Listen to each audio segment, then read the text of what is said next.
Уверена, что вы все уже видели последние новости из России. Ростов и Воронеж захватили хорошо вооруженные преступники, которые умеют воевать, как оказалось, не хуже, чем российская армия. Но сейчас я думаю о другом. Я думаю о нас, о белорусах. Сейчас наша страна поссорилась со всем цивилизованным миром. Но ради кого она избавилась от всех друзей?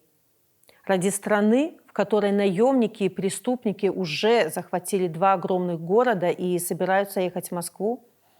Ради страны, которая постоянно затевает войны с соседями, пока 30% ее населения не имеют доступа к канализации? Ради России? Это проблема.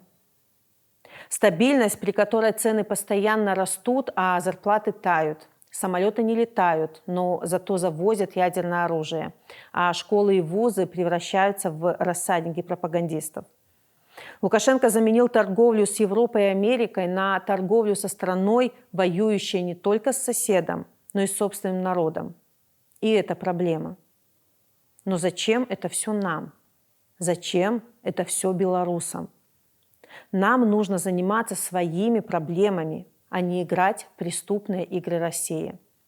Чтобы у белорусов были хорошие зарплаты, чтобы дети получали качественное, а не идеологически правильное образование, чтобы милиция занималась преступниками, а не комментаторами в Facebook, чтобы умные люди, способные вытащить нашу страну из кризиса, были не в тюрьме, а в правительстве, чтобы весь государственный аппарат подчинялся народу, а не одному человеку.